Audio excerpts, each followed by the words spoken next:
All right, good evening, everyone, and welcome to our IPHA Advocacy Town Hall. I really appreciate those of you who've taken out the time and to get a quick update this evening and to learn how you can help us as we go forward. We're going to be a little high level tonight, but we can dig into a little bit as we need to, based on your questions. But do remind your peers that we will be encoring this exact program. We're recording it. It'll be available at 7 p.m. on this Friday and also on 7 p.m. next Tuesday evening. And I'll also be on there on both of the encore sessions to be able to help answer any questions that anyone has as we go along. So it won't be just listening to the recording. I'll be there to help facilitate any answers or any questions. So before we get started, I'm going to turn it over quickly to Ginny Rosselli, who is our current IPHA president, for a couple of words. All right, thanks, Garth. I just want to say thank you to all who are attending this Advocacy Town Hall.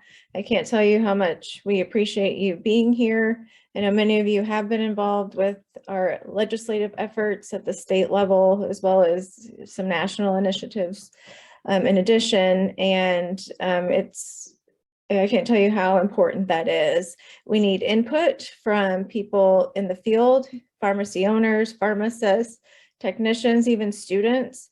We need your input so we know what's important to take care and protect our pharmacies as well as our patients, and to continue elevating the practice of pharmacy in the state of Illinois. And so please, bring along your colleagues, your technicians, your students to being members of IPHA. We can't do it without you. We also need funds to help support the different lobbying efforts that we're making at the state level. That can't be done for free. And so Donnie and Brian do great work on behalf of pharmacists in the state and on behalf of IPHA, and we're immensely thankful for that, but they're working for us. So we do have to have some support available for that from our members. So again, thank you for being here. And please don't ever hesitate to reach out to me or to Garth, any staff members with any questions, concerns you have, or to see how you can get more involved with the organization. So thank you, and I'll let everyone else take it from here. Thank you, Ginny. And before we get started, just to kind of get everybody where we are going to go through this evening, I do want to kind of set the stage with just some information, because everyone on here, I believe, is a member, but as we are recording this for those that may see it that may not be members. I do want to kind of go through some background information and level setting to kind of describe the importance of why we're having this outreach call this evening. And then we'll turn it over to Brian Daly and Donnie Storino from Fidelity Consulting, who help represent IPHA not only at the Capitol, but with the regulatory agencies as well. And we'll talk a little bit about the Illinois primary, kind of where we are with certain initiatives, particularly with SR 792, and then kind of where this kind of leads us for 2023.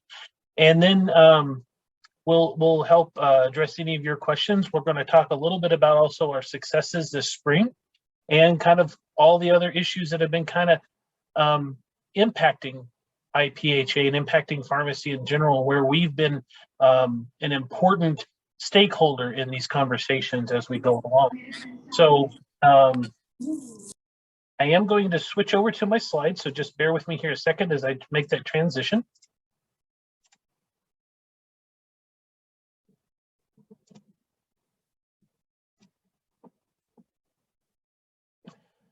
So for those of you who may not already be IPHA members, I do always like to start out with just a description of IPHA. So first off, remember that IPHA is, yes, we are a professional membership organization, but we're dedicated to enhancing the professional competency of pharmacists, advancing the standards of pharmacy practice, improving pharmacist effectiveness in assuring rational drug use in society, and what we're talking about tonight, leading to the resolution of public policy issues affecting pharmacists. So everything that we do through the association starts with this cornerstone. And this leads us to a lot of the initiatives that we have helped put into place over the last number of years. You know, IPHA, we're the voice for pharmacy in Illinois, and that's what we're talking about here tonight, is helping you be part of that voice, so we have a louder volume on our issues in the capital and around the state. We are the largest and the oldest state association. This is what this association was put together for in December of 1880. We were put together to bring about the first Pharmacy Practice Act, and we're still defending it almost 140 years later. So if you look at this statement down here at the bottom, Druggist of Illinois, elevate your profession and protect your business. Sounds like very appropriate words for today, but that was actually our first membership flyer in October of 1880. So it's still very, very important today as well. And the way we do that is through various association activities, whether it's professional development and our continuing education programs, government relations, which will be a huge focus of our discussion tonight, societal relations and how we work with enacting public policy and how it interacts with our patients, helping collect data through research and information, the networking, helping pull the teams of you together with your peers and helping build consensus around important issues. And of course, be standard bearers of helping establish what professional ethics and standards are for our practice in our state, and not letting it be dictated to us by others outside of our profession. Then, of course, organizational relationships, working with our allies and our other stakeholders in ensuring that we have a successful advocacy agenda. And in addition to our focusing on our political advocacy segment of our mission, you know, we're actively monitoring not just state, but also federal legislation, and particularly also regulations that impact our profession. And we represent our membership and our profession by educating and discussing these positions with key stakeholders, regulators, and legislators. And as always, when we're in General Assembly session, we do have a legislative tracking report that's real time. It pulls it down when you request it. That has the bills that we're tracking, and that's available under the Advocacy tab at IPHA.org. Very quickly, I want to kind of give some demographic background of the General Assembly. You know, when we have two chambers, Senate and a House, and we're in Illinois what's called a supermajority state, where you have a supermajority of Democrats in both chambers. And what that means is that the Republicans can vote all for or all against the bill, but if the Democrats vote in majority for those, they win the day on that legislation. Now, that doesn't mean that the Democratic Party has 100% control of the agenda. The minority party does have voices, and there are negotiations and compromises that go along the way. But when it comes down to it, we are in a supermajority Democratic state, so the primary parts of the agenda are decided by the majority party. And Illinois is a very active legislative state. So far, in this is the second year of our General Assembly, we've had nearly 10,000 bills put through, which is actually kind of light for us. We usually get closer to the 12 to 13,000. But when I talk to my counterparts in other states, they're floored by the number of bills that we have. A lot of states only have maybe 1,000 to 2,000 bills in an entire General Assembly session. So we are a very active legislature, which you have to think about this. On a state level, about 85% of the legislation and regulation that impacts your profession is done on a state level, not in DC. And so that's why it's even more vital that we have state advocacy that has a good vision for pharmacy and is protecting the profession as we go forward. And with that, you know, we're monitoring at least 300 bills in any given session. Now, granted, does that mean that we're active on every single one of those bills? No. But in some way, we're identified those bills as somehow impacting our profession or our patients. And so we have to make sure that, you know, the good bills will continue to go through, but that we stop the bad bills. There's a lot of bills that don't get anywhere near a hearing, and that's because of our advocacy and our monitoring. So as a reminder, this is a 2-year General Assembly, and we're in that second year of that General Assembly session. I'm not going to go through all this list, but just kind of highlighted here are some of the majority of the committees that we're involved with on a very active basis, on a weekly basis during General Assembly. But again, this is not an exhaustive list. But one thing that you should be aware of, for those of you who may not have been as active in following legislation the last couple of years, the House now has a specific committee focused just on pharmacy with the Prescription Drug Affordability Committee. And because something passes doesn't mean that's where it stops.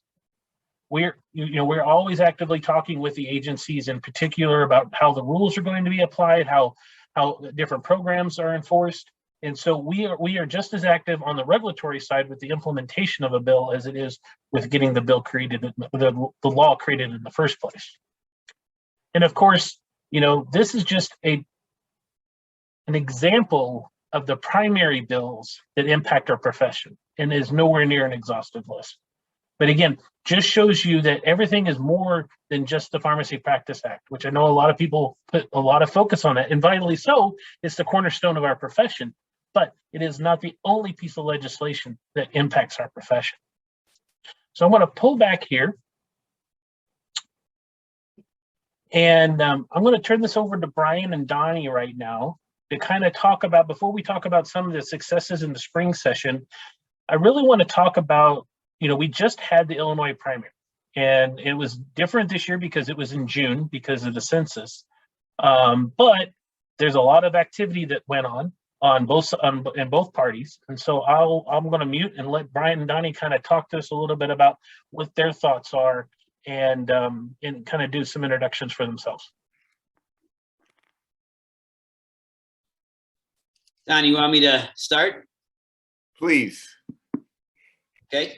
Hello, everybody. Good to see everybody. Always an honor to be here with the Illinois Pharmacists Association.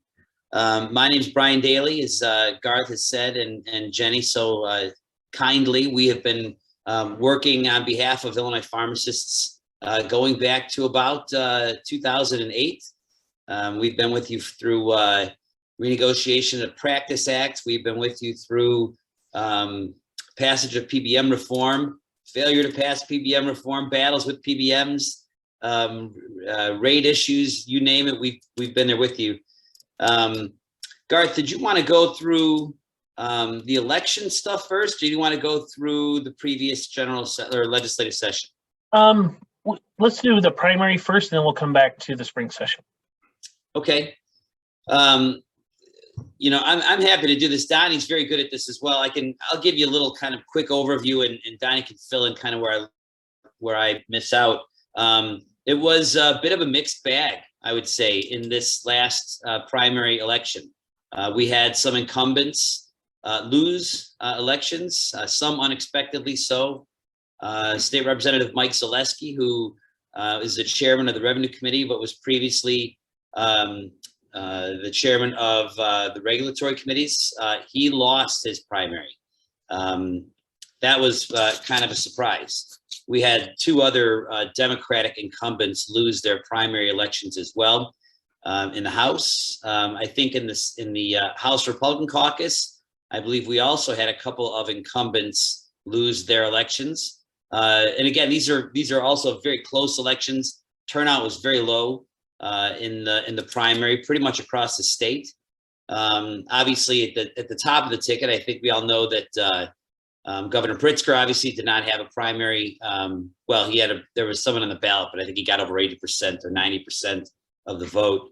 Darren Bailey, the state senator from Xenia, Illinois, was the winner for the Republican primary, so he will face off with Governor Pritzker in the general election.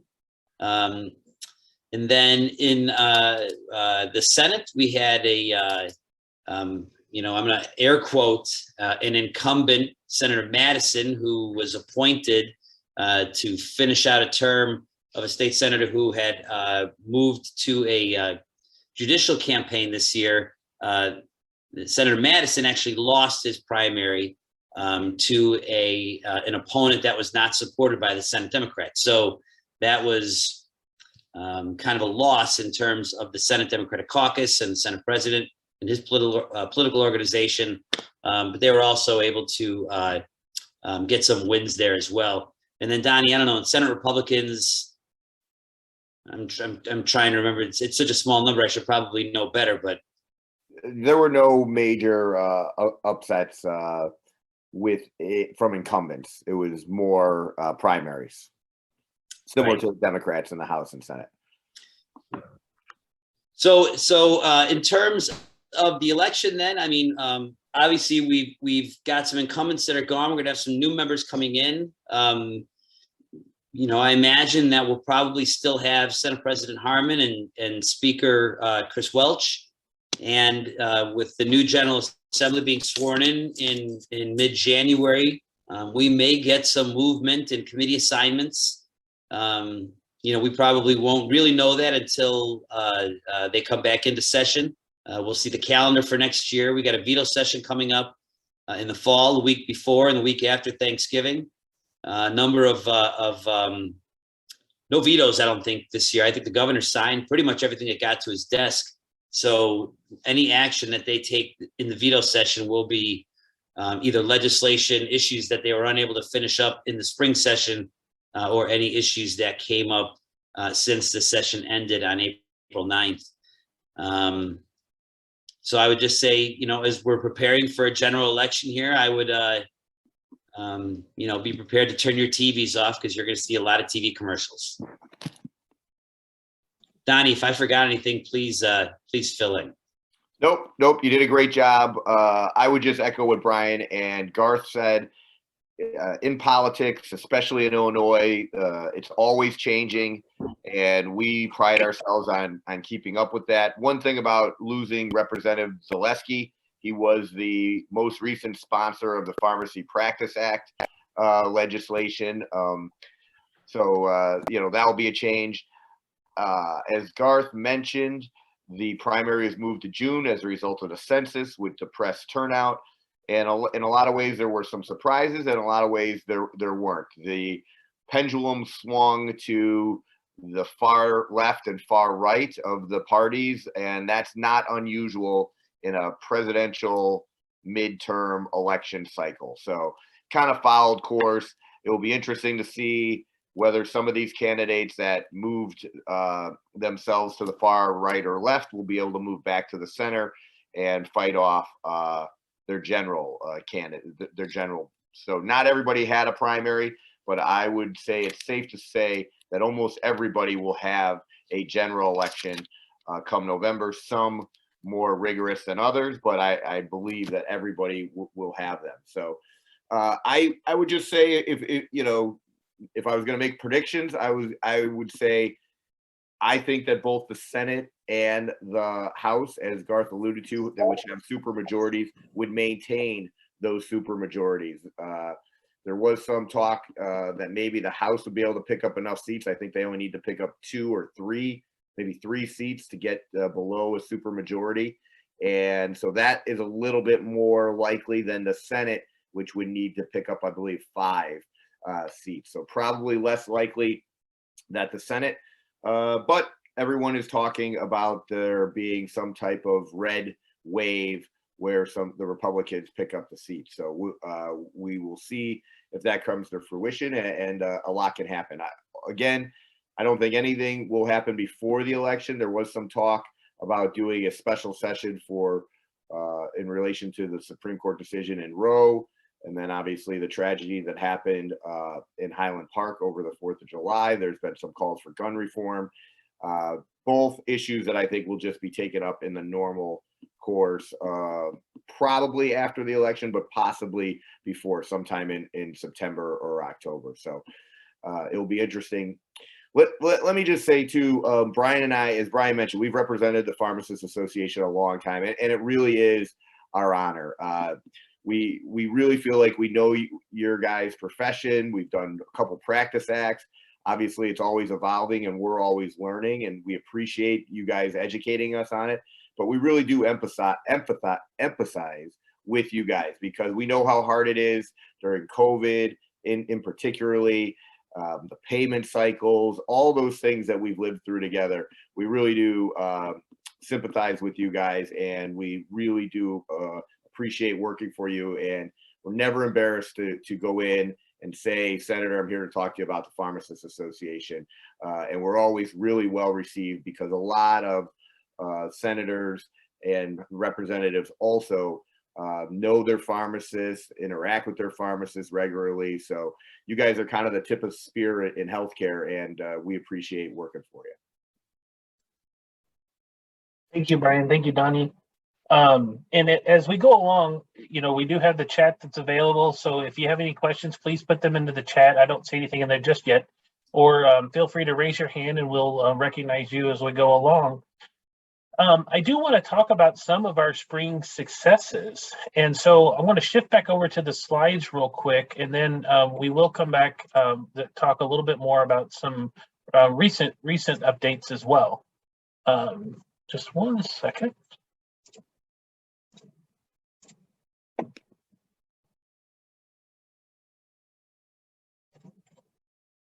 And of course, this is making me go all the way back to the beginning. So the first part is that we did get the Practice Act extended. We were in a compressed session this year. So this session was very challenging to begin with. And I think we were able to accomplish a lot compared to where we thought we might get at the very beginning of session. So, Senator Emil Jones, who's also chair of licensed activities in the Senate, he helped sponsor the extension of the Practice Act. We now have an extension now to 2028. We're done with the 1 and 2 year extensions that we've had to deal with the last couple of years. It also makes permanent under the COVID regulations. We had remote prescription processing, could also help with could be done by technicians and students. That's now permanent part of the act. One newer section is that we will, if a pharmacy needs a temporary close for more than 72 hours, that they have to contact the department. And we now are allowing tech check tech. So registered certified techs can assist with verification with another technician using technology, which we will have to flesh out in the rules. But this was approved by the governor and is effective on May 13th. Again, I'm not going to get in a tremendous amount of detail on these. I just want to hit them real high level. Our big success on PBM reform this year was getting Senate Resolution 792. Now, I didn't say Senate bill, I said Senate resolution. And with that, we only needed to get the Senate's approval. And this is being mirrored off a successful resolution. If you remember Resolution 100 into 2017 in the House, actually caused a performance audit of the medical part of the Managed Medicaid program when it was in its pilot stages. So this is instructing the Auditor General to do a performance audit on HFS for the last 2 fiscal years. And so I'm really diving into the reimbursement structures of how monies are coming down from the state all the way down to the pharmacy. So the Auditor General is going to be definitely getting in the weeds, and Brian and I will talk a little bit more about this. We'll come back to this one here in a minute. House Bill 4430, which is HIV PrEP and PEP, built on the success of our contraceptive legislation that was passed last year. Pharmacists will now be able to initiate, dispense, and administer and assess a patient for HIV PrEP and PEP. Also, this helps build on the success of our provider status, our state level provider status language that we got put into the insurance code, which allows pharmacists to be paid on the medical side as a medical health patient care provider for the consult and the pharmacist care services that are provided. That's under both commercial and under Medicaid. And so, like I said, some of the things that we've been doing under COVID have kind of helped establish some of this runway. And that just gives us more room to build other services upon too. In addition to PBM reforms, a lot of the air in the room around PBM reform got centered all around House Bill 4595. And this was looking at reforms under 340B contracts and what can and cannot be in the contracts, trying to help make a more level playing field. But because of some of the negotiations kind of got derailed by the coalition that was working on this bill, and we were part of that coalition that was headed by the Illinois Primary Healthcare Institute, this did slow down other PBM reform legislation kind of moving forward. So, it doesn't mean that there weren't discussions. It really, anything that had a hiccup in a bill started to snag and slow it down.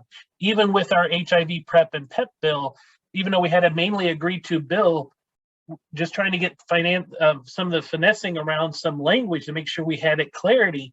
That almost killed the bill just because we were in agreement. We were just trying to make sure it was something that was clear to everyone.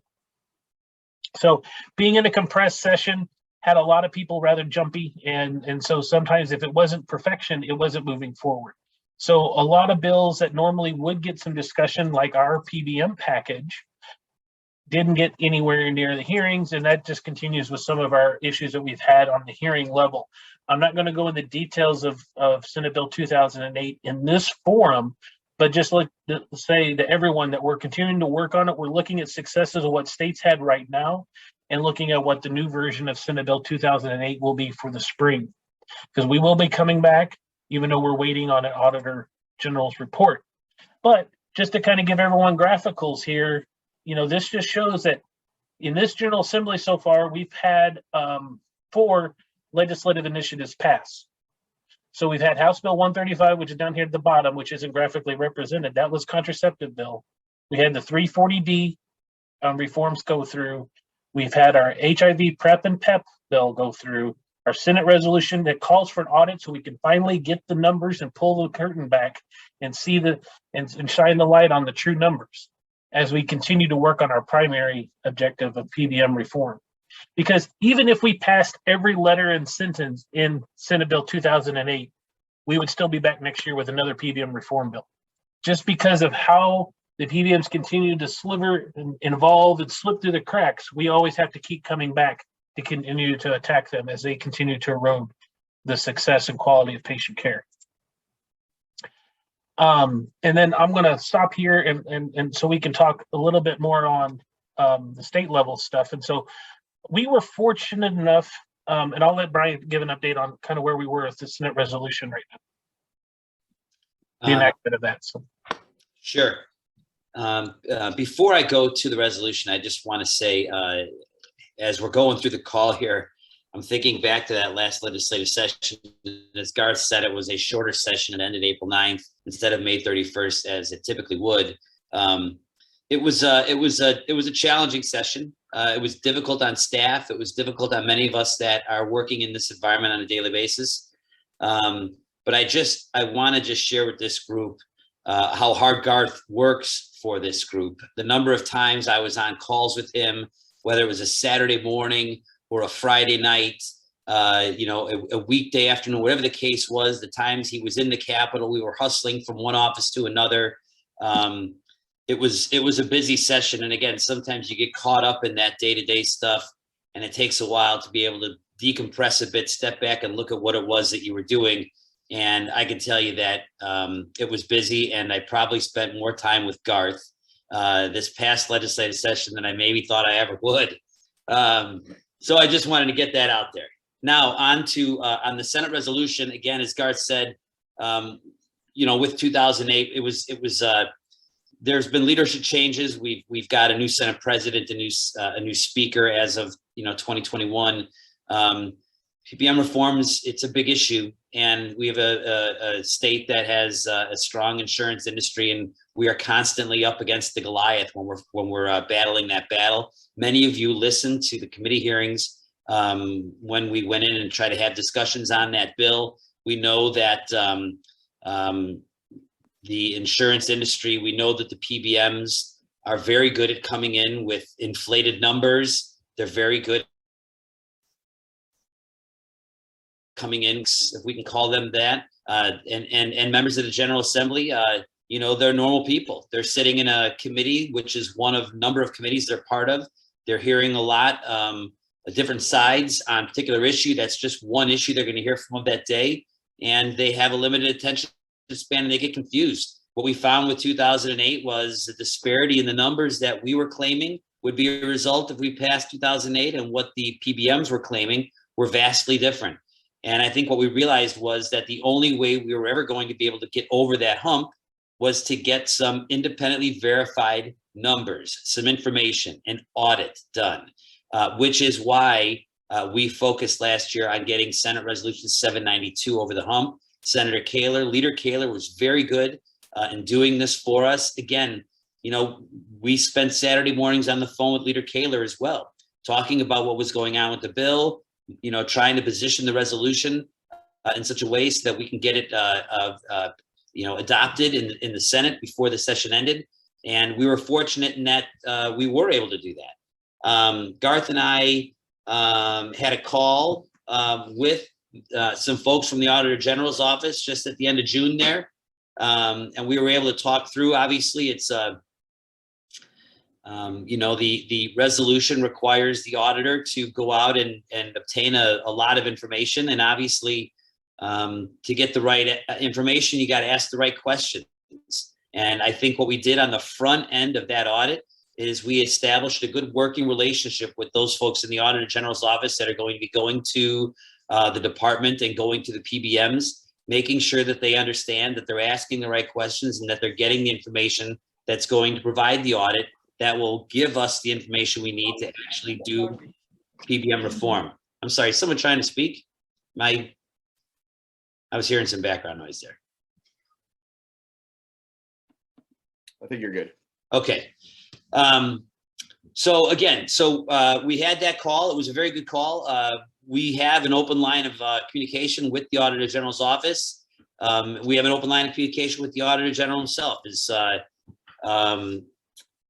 They're preparing to do this. It's not going to be an easy job, and I think we have to manage expectations in terms of when we can expect results from this audit.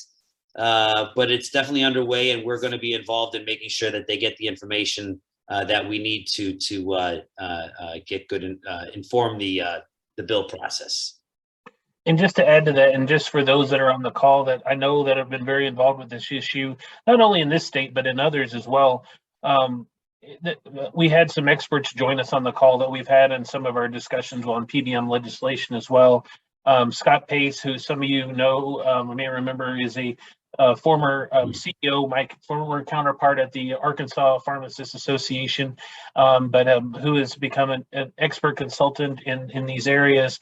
Also at Antonio Chacha from 3 Axis Advisors, and also Vicki Cunningham, who's, for those that may not know Vicki, she's a pharmacist and former Medicaid director for the state of West Virginia, who, when they were looking at and were able to finally look at the damage that was being done to the state with the misuse of tax dollars. So she was sharing their experiences with what they had as well. So being able to help, and then of course our strategic partners with IPC, Independent Pharmacy Cooperative, helped with facilitating the experts being available. So we had the first of what will probably be many informational phone calls and discussions as they try to educate themselves about all the different aspects of PBMs, because it's easy when you're in the process and in the profession of working with PBMs, of understanding what's going on, but from an outside point of view, like with the Auditor General staff, they've got to get educated first and kind of get over the information hub to make sure they're looking in the right corners and around the right bins. And so we're glad to have that they reached out with us, and be glad to provide any information to them as possible. So Garth, if I could just add one more thing too. Again, I know that we do these calls, and it seems sometimes that maybe we're not making the progress at the rate at which we would like to. I think the people who are on this call, the pharmacists, the professionals who are engaged every day in the practice of pharmacy, can see in very real time what's going on. And it's difficult sometimes to understand why everyone else doesn't see that at that very moment. And trust me, that is a challenge that, we deal with every day. Every time we walk into that Capitol or get on the phone with a senator, a representative, or a member of the administration, we share that frustration. But each moment is just a moment. And when we step back and look over time of what we've been able to accomplish, I think that the pendulum is swinging in the right direction. Obviously, there's a lot going on a national level where the PBMs are their practices are being scrutinized a little more. We see some activity in other states that has been positive. But right here in Illinois, one thing that I don't know that we've really discussed much, and I see this as a positive, even though it's not yet quite fully developed. But before the governor's budget address this past February, Deputy Governor Andy Manar, former state senator who was the sponsor of our PBM legislation in 2019, called Garth and I and told us that they're going to be putting budget into the Department of Financial and Professional Regulation to hire. He didn't have the exact title of what the person would be, but it was going to be like a PBM czar. So they are specifically hiring a person to put into the Department of Professional Regulation to begin to collect data, to monitor. I don't know exactly what this person is going to be tasked with, but it is a start. It is a role that was not there before this last budget. It was brought to the budget by a person who we didn't know was going to become the deputy governor overseeing the budget back when he was just State Senator Andy Menard. So again, the actions that we take today, it's the seed that we plant. We don't know what's going to grow out of it all the time. And in this case, it's grown into something that could become much bigger. But in my opinion, again, it's a continuation of the pendulum going in the right direction. We've got people who understand the issue to a certain extent in Senator Menard, well positioned in the administration. So I just wanted to make sure that that's something that we also are aware of here as we move forward with the audit. We've got someone in the administration that's also familiar with these things as well. Thank you, Brian. And then I'm going to again switch back to the slides here real quick, and I'm going to go to the other version of them just so I don't have to get everybody seasick as I steer through the slides. But we didn't just have an impact on state level on pharmacy policy as well. We had it on a national level and overall during the pandemic with our governor's office and our various departments. And so, this is just a snapshot of the action that the state has done, either through emergency action from the governor's office or through DFPR or public health or HFS, that IPHA was a part of at one level or another in helping ensure that patient access continued during the pandemic, and that you were able to enact your authority as a pharmacist and even the expanded authority that was provided by the federal government. Just as case in point, you see here in this very first image here, within a week after the state went into lockdown, IPHA, ICHP, the Long-Term Care Provider Association, and IRMA, we sent a letter to Governor Pritzker with 30 recommendations of what needed to be done right now in the coming weeks and days to help make sure that Illinois is well positioned from the pharmacy perspective. In 23, all or part of 23 of those 30 recommendations were put into effect over those next 60 days. So, when people say, oh, we don't have, an influence and people aren't listening to us, the governor was listening to us.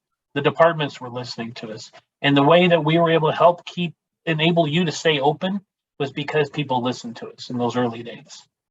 And because there was a lot of information that wasn't being out there from a federal and sometimes a state level, we were helping fill that gap with making sure that you were well positioned to educate yourselves and to educate your patients.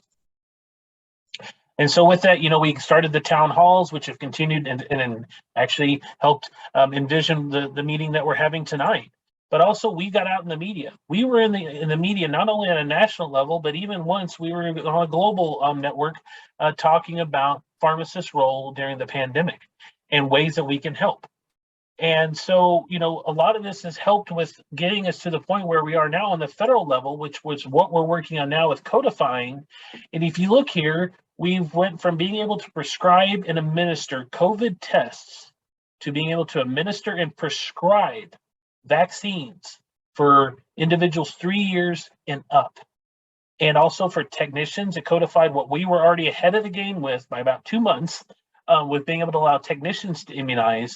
But even as of last week, now pharmacists can prescribe and assess patients for Paxlovid after a lot of political maneuvering. Now, granted, there's some reimbursement issues. I've been the first one to gripe about that since February with the national organizations, and we're still working on that.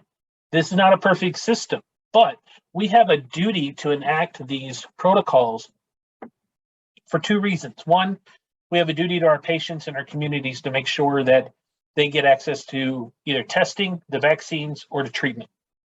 Secondly, we have to be able to show medicine that pharmacists are able to step up to the game and being able to do this appropriately, because they think that we're not able to handle this.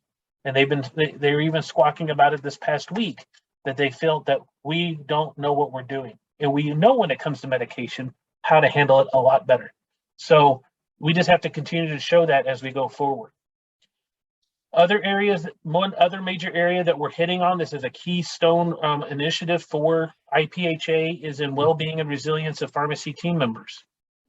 We have been working on this since 2019 with national efforts that came out with 50 recommendations, including looking at root causes like pharmacy benefit managers' influence and how they squeeze our labor practices to the point that pharmacy teams are suffering.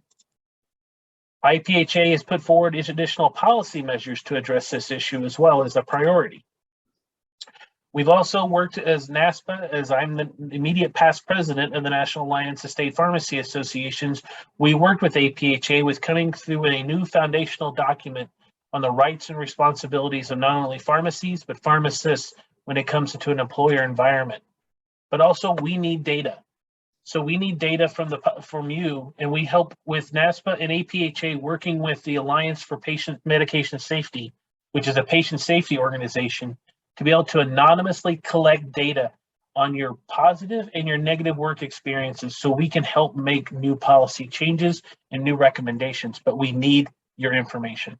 So if you go to pharmacist.com/wellbeing, or if you just scan with your phone this QR code, it'll take you to the well-being section and you can find out more information. But again, this doesn't stop on a state level.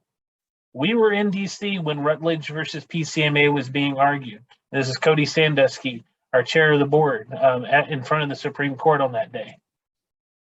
And we're not going to go all into this Rutledge decision, but just to the key point that it finally said that the states have the rights to regulate PBMs in relation to prescription drug costs. So it finally took away the excuse that they weren't able to do that. And so now, granted, this is still being controversially attacked by the PBMs in the court systems, and it probably won't be the last court case to reach the Supreme Court in addressing this issue, so the states can finally have full authority in implementing drug-related regulation from an insurance point of view.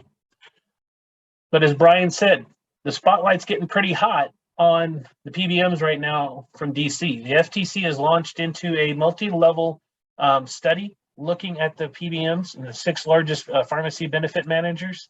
In addition to, we have a bill that's passed out of Senate committee on markup, Senate Bill 4293. That does have a very good chance of getting heard in this Congress. As we all know, things in Congress don't happen very quickly, but we do have ways of us to be able to continue to advocate. And this is one way, is be able to talk to our representatives and our senators. We have been talking weekly almost with Senator Durbin and Duckworth's office on Senate Bill 4293. I had a call with Durbin's staff today about this bill. So we have to keep pressing that this is important. And we do know that, we have the CMS DIR rule, but we all understand that that's not the best. It wasn't the best solution. And there's still ways that pharmacies are going to be harmed with it. And so we have to continue to fight for additional reforms at a state level and a federal level. And so I'm going to pull back for the moment before we talk a little bit more and see if Brian and Donnie have any additionals that they want to add in before we talk about 2023 before we start talking about how our members can activate their voice. Maybe I'll just say as a lead-in or a segue to 2023, I agree with what's been said. I think we had a really productive 2022 session, given all the roadblocks that we had. Shortened session, everybody was up for re-election in new districts because of the redistricting in the census. So very difficult to get legislators to vote on anything that was even the slightest controversial. So to that end, I think we did really well. And it also, these election years, redistricting years, tend to be very light on the legislation. So we got a lot done in a light year. So in transition, 2023 is going to be all new legislators sworn in January. Some will be obviously incumbents, some will be new, and I think you're going to have a real robust 2023 legislative session. It may be a little bit too much for me to say that we have PBMs on the ropes, because when you're a PBM, you're really never on the ropes. But the Illinois Pharmacists Association definitely has PBMs in their crosshairs here in Illinois, and so I think we can build off Rutledge in 2023 and build off the audits in 2023 and things like that. So I'm very bullish about a 2023 session, and I think it could be busy. Now, busy also means not just the pharmacists going on the attack. It also means being on the defense as well. So, and again, to echo what Brian said, COVID did not go away in 2022, and the legislature was very difficult to deal with. I can remember times where Garth was going to testify against bills in the building, because then they switched from virtual to in person, and Garth was having to hurry back to get tested the 2 days early so he could testify, and Brian and I were there in other committees doing the same thing. So hopefully some of that we're figuring out how to live with COVID from a legislative standpoint.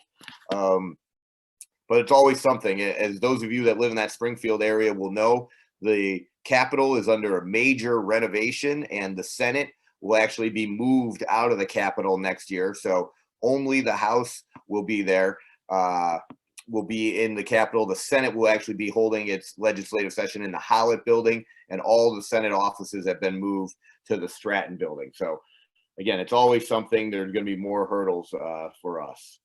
But I'll turn it back to Garth for the segue into 2023. Sorry. Sure. I was reading the comment and trying to talk. I shouldn't have. Yeah, you're good. And that's how that's the. I appreciate. Yes, we are trying to be optimistic here. There's no reason to be pessimist. We're always looking at ways of trying to move the chess pieces forward. And that doesn't always mean that we are using the queen to go all the way across the board. A lot of times it's with the pawn. And so, we have to continue to build on our successes. And then we've had successes now, and we're capitalizing on them. And because we have to do that, we have to continue to activate your voice in ensuring that we get momentum to move forward. And by ways to do that is that we need you to be part of the solution. And, and the best foundational way of doing that is to be a member of IPHA. And I think I know I'm talking to the choir with most of the people that are on this call, but if you're not, or if you know someone who is not a member, we need them to be a member today, because we have to be able to help with ensuring that we have the financial resources to be able to continue our advocacy mission and our professional advancement mission, and being able to help make sure that pharmacy is accessible and sustainable. And a lot of that is with our advocacy fund, which we're looking at changing the name to the Pharmacy Protection Fund, because that's really what we're looking at right now. We're needing to protect pharmacy.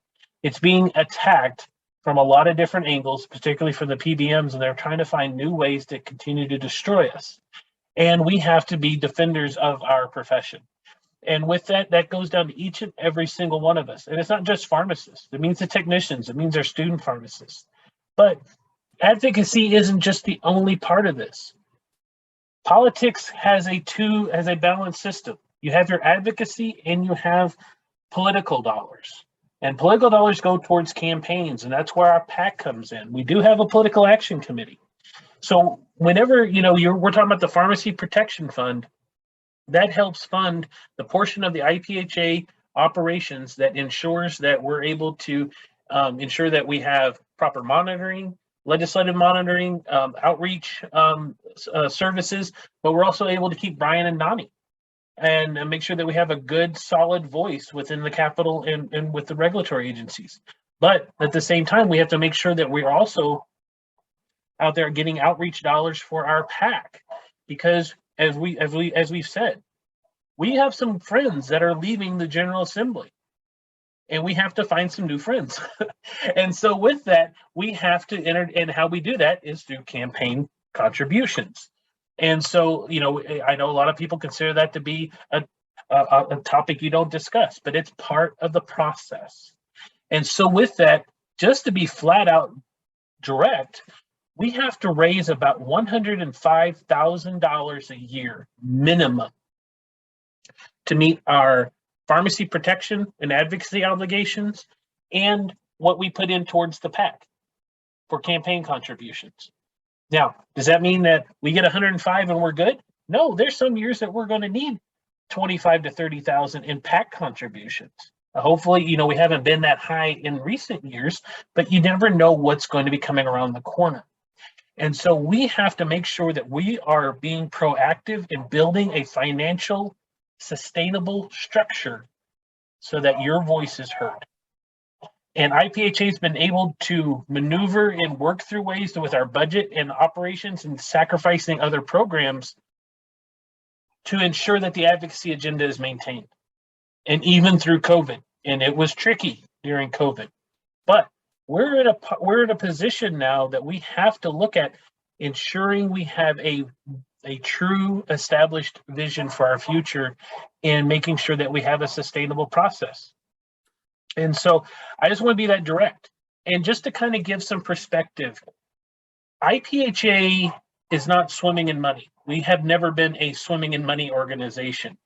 We run an operational budget that's under $1 million. That's under the operational budget of most of your pharmacies. And if you look at CPA Digest, most pharmacies on average across the nation are running on a $3.5 million budget. I would be able to hire more staff. We would be able to have additional pharmacists, additional team members that could assist with the advocacy agenda. And we would also be able to have dollars to be able to go out more in a public way of attacking some of the PBM's ad campaigns head on. We work very strategically with a lot of our partners on a national level and helping give us some of that funding for some of those ad campaigns. But now I'm not saying that we need to get IPHA's budget up to $3.5 million overnight. That would be wonderful. But I'd like to be able to see us get to a point where we are able to hire additional staff. Because remember, we're not flooded with staff. It's myself and our 3 staff members, and then Starlin, who's part-time as a consultant in our clinical programs. Most of you have more staff, if not double and triple that staff. And this staff works very hard each and every day for you. And they're doing the work of 12.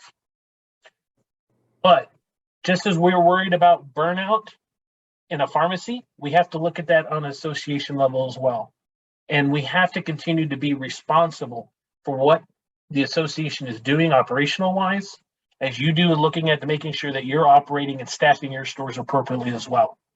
So I just want to be very direct in that and saying that we have to stop this. I'm just going to sit on my hands and let someone else take care of it because I'm not willing to put my money where my mouth is or where my tweet is or where my post is. We have to support our profession. It's part of our oath as a pharmacist that we will sustain the profession by being actively supporting it. And that means being part of national organizations along with your state organizations. And as I said earlier, 85% of regulations that impact your day-to-day practice are decided by 59 senators and 118 representatives, and not one is a pharmacist and only one is a healthcare provider. And so they could take away the Pharmacy Practice Act just like that, and we're back to ground zero. So we have to fight. This organization's been doing that since 1880, and we're not stopping in 2022.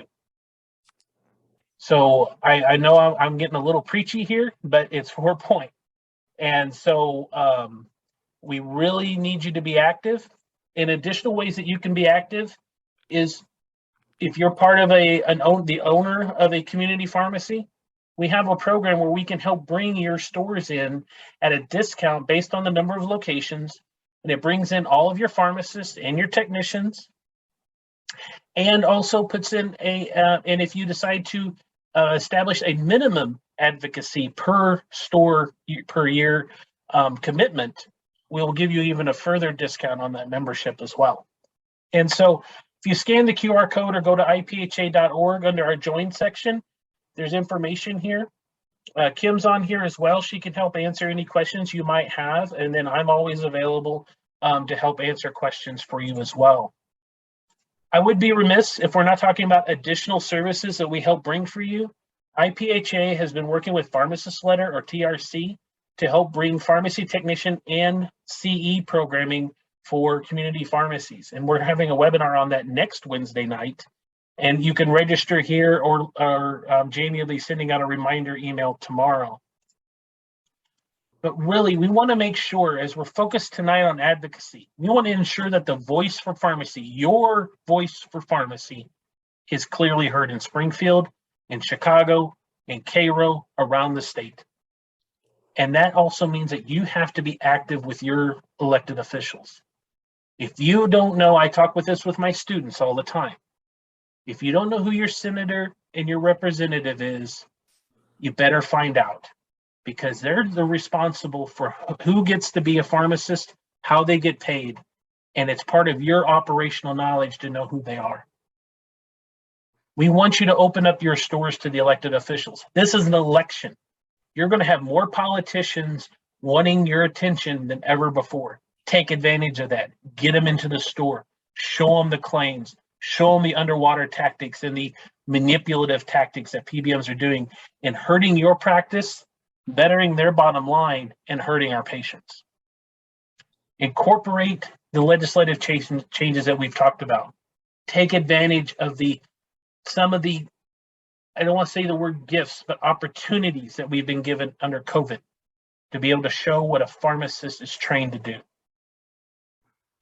Join and maintain your membership in IPHA and challenge your peers if they're not. Because the more voice we have, the louder we are. And you need to be supporting the Pharmacy Protection Fund and the PAC, and encouraging your peers and colleagues to join the fight. And just to be very clear, I'm going to be putting some of my own personal funds into this. I know as an state executive, I'm already a discount pharmacist, but I'm putting my money where my mouth is. And I'm going to be putting $5 grand towards the advocacy and the PAC. So I challenge you to do the same. And I challenge you to meet it. Because if I can do that, so can you.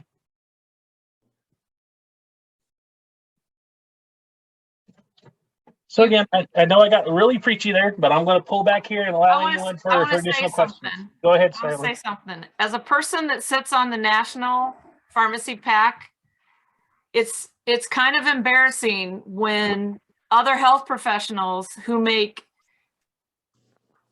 $100,000 less than an average pharmacist makes, like registered dietitians, their average salaries may top at $55,000 a year. Every year, when we read the numbers, other health professions that are allied health professionals like ourselves donate more to their PACs than pharmacists do, and we have 10 times more bodies. If every pharmacist would give $50, every registered pharmacist would give $50 to the PAC, we'd have a huge PAC. We graduate 15,000 students every year, and none of this happens all on its own. I worked for Medicaid for 23 years, 50% state and 50% feds. I'm telling you that it's not just nice handshakes and we do these things. The way we get things moving is to support our legislature so that they become our friends and they vote for pharmacy. So if you want to vote for pharmacy, vote with your checkbooks, please. I beg of you. I could go work for some drug company.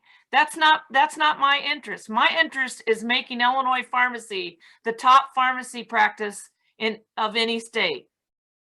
And I've been working toward this since I did my fellowship in Washington, D.C. So I'm dedicated to this with all the tithing that I do. And I challenge you equally, along with Garth, and I'm also a discount pharmacist for you, that we come together and build this, or we're going to lose it, folks. We are going to lose it. I have been in too many meetings on a national level where we're discounted away. Something came out today telling us what to do. So if we're not at the table, we're being eaten for dessert. So please give. Well, I appreciate everyone. And again, thank you very much for taking the time out. We've actually hit right at an hour. I thought we would go way, way over. So again, I really appreciate everyone. Donnie, I see that you're unmuted. Go right ahead. Oh, sorry. That's all right. But I do really appreciate everyone for taking the time out. Again, please, we do need your help. This is a mission that works together. We're here to help pharmacy succeed and to make sure that patients have continued access and availability to your services. We do a great job in our communities. And just remember, and this is something I've talked about in the General Assembly and it makes others uncomfortable. During COVID, you kept your stores open. Pharmacy kept their stores open when other healthcare providers ran and hid. But no, pharmacy evolved and pharmacy found ways to continue to fight for their patients and ensure that their patients had medication, even in the midst of a deadly pandemic. So thank you very much for being in attendance tonight. I see that we already got someone who wants to be more involved, and we'll definitely be talking with you soon. And Dave Falk says, Garth, Donnie, and Brian, thank you. Let's keep digging. Everyone share the link for the Encore's coming up. Absolutely. And we're here to make sure that we have the success. We've got a lot of great things that we can do for this profession. People are listening to pharmacy right now, and we just got to make sure that we turn up the volume. So thank you, everyone. Have a great night.